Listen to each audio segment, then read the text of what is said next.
ನಿಮ್ಮ ಹೆಸರೇನಪ್ಪ? ನಮ್ಮ ಹೆಸರು ಮಲ್ಲಪ್ಪ ಅಂತ. ಮಲ್ಲಪ್ಪ ಅಂತ. ಯಾವ ನಿಮ್ಮದು? ನಮ್ದು ರಾಯಬಾಗ್ ತಾಲೂಕು ಸೌಸುದ್ದಿ ಅಂತ ಬೆಳಗಾವಿ. ರಾಯಬಾಗ್ ತಾಲೂಕು ಪಕ್ಕದಲ್ಲೇ ನಾನು ಕೆಲಸ ಮಾಡಿದ್ದೆ 1985 ಐನಾಪುರ ಇದೆಯಲ್ಲ, ಸಬ್ ಸಾಗರ್ ಪಕ್ಕದಲ್ಲಿ, ಅಲ್ಲಿ ಬ್ಯಾಂಕ್ ಆಫೀಸರ್ ಆಗಿ. ಗುಡ್. ಹೇಳಪ್ಪ, ನಿಮ್ಮ ಅಮ್ಮನ ಹೆಸರೇನು? ಕಲಾವತಿ ಅಂತ ಸರ್. ಅವ್ರಿಗೆ ಏಜ್ ಎಷ್ಟು? Age 40 sir. ಅವ್ರಿಗೆ ಕ್ರಾನಿಕ್ ಕಿಡ್ನಿ ಡಿಸೀಸ್ ಅಂತ ಡಾಕ್ಟರ್ ಹೇಳಿದ್ದಾರೆ ಅಂತ ಹೇಳಿದ್ರಿ. ಯಾತಕ್ಕೂ ಆಯ್ತದು?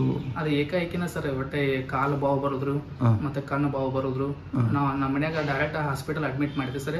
ಅವಾಗ ಕ್ರಿಯಾಟಿನ 2 ಐತೆ ಸರ್.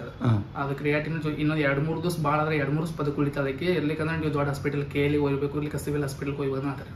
ಅವ್ರನ್ನ ದೊಡ್ಡ. ಅದು ಯಾವ ಮಂತಲ್ಲಿ ಗೊತ್ತಾಯ್ತು? ಅದ ಮಾನವಿ ಈಗ ಅಲ್ಲ, ಯಾವ ತಿಂಗಳಲ್ಲಿ ಗೊತ್ತಾಯ್ತು? ಆಗಸ್ಟ್ ಸೆಪ್ಟೆಂಬರ್ ಆಗಿರ್ಬೋದು ಸರ್. August 2024 sir. ಆಮೇಲೆ ನಾವು KL ಹೋದ್ವಿ ಸರ್. KL ಭಾಳ ಅಮೌಂಟ್ ಆಗ್ತಾ ಇದೆ, ನಾವು ಬಡವರು ಅನ್ನತ್ಲಿಲ್ಲ ಸರ್. ಅವ್ರ ಭಾಳ ಅಮೌಂಟ್ ಆಗ್ತೈತೆ, ನಿಮ್ಗೆ ಆಗೋದಿಲ್ಲ. ಇಲ್ಲಿ ಬೆಳಗಾವಿ ಸಿವಿಲ್ ಏನಾಗತ್ತಾರೆ ಅವ್ರ, ಅಲ್ಲಿ ಸಿವಿಲ್ ಹಾಸ್ಪಿಟಲ್ಗೆ ಹೋದ್ವಿ ಸರ್. ಅಲ್ಲಿ ಹಂತವಾಗಿ ಕ್ರಿಯಾಟಿನ್ ಜಾಸ್ತಿ ಹಾಕೋದು ಹೊಂಟಿತ್ತು ಸರ್. ಅದು 2 ಇತ್ತು, 4 ಇತ್ತು, 6 ಇತ್ತು, ಒಮ್ಮೆ 15ಕ್ಕೆ ಹೋಗ್ಬಿಡ್ತಾರೆ ಅದು. ಆ ನಂತರ ಏನು 15 ಡಯಾಲಿಸ್ 15 ಕ್ರಿಯಾಟಿನ್ ಕೂಡ ಡಯಾಲಿಸ್ ಮಾಡಬೇಕಂತ ಹಾಕತ್ತಾರೆ ಅವ್ರ. ಆನಂತರ ಡಯಾಲಿಸ್ ಆದು ಸರ್. ಡಯಾಲಿಸ್ ಇಲ್ಲಿ ಮಾಡಕತ್ತಾರ ಅವ್ರ. ಈಗ 6 ಡಯಾಲಿಸ್ ಕಂಪ್ಲೀಟ್ ಅದು. 6 ಡಯಾಲಿಸ್ ಯಾವಾಗ ಕಂಪ್ಲೀಟ್ ಆಯ್ತು?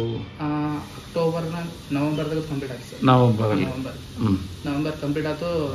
6 ಡಯಾಲಿಸ್ ಅವಾಗ ಎಷ್ಟಿತ್ತು ಕ್ರಿಯಾಟಿನ್ ಬರ್ಬರ್ತ ಕಡಿಮೆ ಹಾಕೋದು ಬರಾಕೈತ್ರಿ. ಡಯಾಲಿಸ್ ಮಾಡಿಸಿದಂಗೆ ಕಡಿಮೆ ಹಾಕೋದು ಬರಾಕೈತ್ರಿ ಅದು. ಈಗ ಒಂದು ಕ್ರಿಯಾಟಿನ್ ಬತ್ತಲ್ಲ ಸರ್, ಮತ್ತೊಂದು ಸರ್ ಡಾಕ್ಟರ್ಗೂ ತೋರಿಸಿದ್ರು. ಕ್ರಿಯಾಟಿನ್ ಒಂದೈತಿ ಸರ್, ಯೂರಿಯಾನು ಕರೆಕ್ಟ್ ಆಗ್ತಾ ಇದೆ, ಇನ್ನು ಡಯಾಲಿಸ್ ಮಾಡಿಸ್ಬೇಕಾ ಬೇಡ ಅಂತಂದ್ರೆ ಒಂದು ವಾರ 1 ತಿಂಗಳ ಬಿಟ್ಟು ನೋಡ್ರಿ, ಹಂಗ ಕಂಟಿನ್ಯೂ ಉಳಿತಾ ಇದ್ರೆ ಕಂಟಿನ್ಯೂ ಮಾಡ್ಸಕ್ ಹೋಗ್ಬೇಡ್ರಿ ಹಾಕತ್ತಾರ ಅವ್ರ. ಈಗ ಒಳ್ಳೆ 1.5 ತಿಂಗಳ ಡಯಾಲಿಸ್ ಮಾಡಿಸಿಲ್ಲ ಸರ್. ಸೊ ಯಾವಾಗ ನೀವು ನಮ್ದೆಲ್ಲ ಇದು ಆಹಾರ ಪದ್ಧತಿ ಎಲ್ಲ ಅಂತ ಯೂಟ್ಯೂಬ್ ಚಾನಲ್ ಇದೆ ಸರ್, ಅದ್ರೊಳಗೆ ನೋಡಿದ್ವಿ ಸರ್ ನಿಮ್ದು.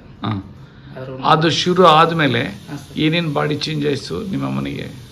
ಎಲ್ಲ ಬಾವೆಲ್ಲ ಇಳಿತು ಸರ್. ಬಾವೆಲ್ಲ ಇಳಿತು, ಮತ್ತೆ ಕ್ರಿಯಾಟಿನ್ ಎಲ್ಲ ಯೂರಿಯಾ ನಾರ್ಮಲ್ ಬರಾಕೈತಿ ಸರ್.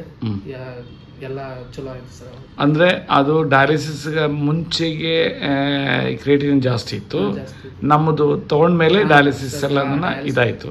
ಅದೇ ಆ ಡಯಾಲಿಸ್ ಅದಕ್ಕೂ ನೀವು ಡಯಟ್ ಏನಿಸ್ತದ ಆ ಡಯಾಲಿಸಿಸ್ ನೀವು ಮಾಡಿಸ್ಲಿಲ್ಲ? ಡಯಾಲಿಸ್ ಅಂತ ನಂತರ ಮಾಡಿಸಿಲ್ಲ. 6 ಡಯಾಲಿಸಿಸ್ ಆಯ್ತಲ್ಲ, ಆ ಟೈಮ್ ನಲ್ಲಿ ಎಷ್ಟಿತ್ತು ಕ್ರಿಯಾಟಿನ್? ಏನು ಅವ್ ಗೊತ್ತಿಲ್ವಾ? ಕ್ರಿಯಾಟಿನ್ 2-3 ಇತ್ತು ಸರ್. ಅವಾಗ 3 ಇತ್ತು. ಆದ್ರೆ ಕಂಟಿನ್ಯೂ ಆಹಾರ ಪದ್ಧತಿ ಜಾಸ್ತಿ ಮಾಡ್ಕೊಂತ ಕ್ರಿಯಾಟಿನ್ 1.1 ಬಂತು. ಡಯಾಲಿಸಿಸ್ ಮಾಡಿಸಿಲ್ಲ ಸರ್. ಓಕೆನಪ್ಪ. Okay, thank you.